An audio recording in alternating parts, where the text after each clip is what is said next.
I found this book quite interesting actually, the Infinity Puzzle. I'll read the again. Now the hunt to understand the universe led to extraordinary science, high politics, and the large hadron collider.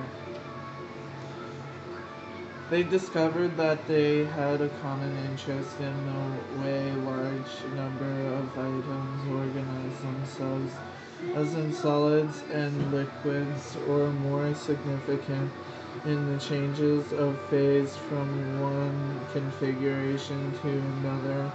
They became especially interested in ferromagnetism in spin waves. Electrons spin and act like little magnets.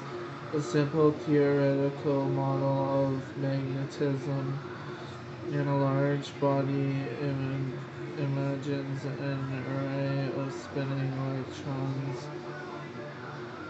This kind of reminds me of Big Hero 6 or something, where he had like the little magnets that were like triangular and rectangle like with a circle middle. And he had like an impulsive like neurotron something magnet magnetism about magnetism, and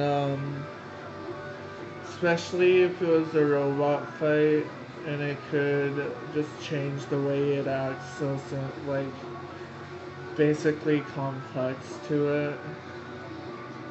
um, Significant in the changes of phase from one configuration to another. They became especially interested in ferromagnetism and spin waves. Electrons spin and act like little magnets. A simple theoretical model of magnetism in a large body imagines an array of spinning electrons evenly spaced along a line. Each electron acts like a tiny magnet whose north or south pole is pointing in some chosen direction. I wouldn't get any other way it would explain this as too simple magnetism of different acts of magnetism, especially if it's not a magnet and it was like much different and different magnetisms. Because I mean, like, if you think about the world and we keep on, where does it go eventually? What if we were already in a wormhole and we didn't notice it? Because what was the dynamic thoughts of like particle change? And it gets ridiculous, especially if it's a filter. Especially it is, probably is, and we know nothing about it, which is just as good as knowing something, so.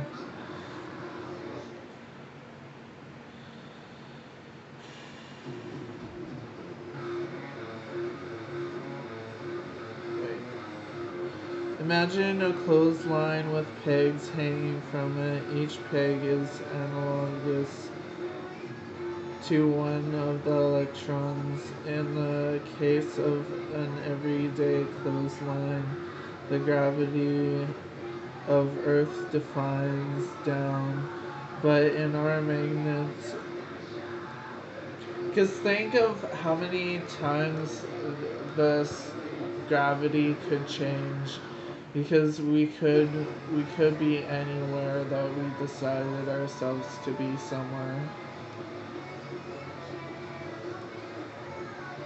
So what if up was more like anywhere else other than what you were speaking it to be? Because who knows?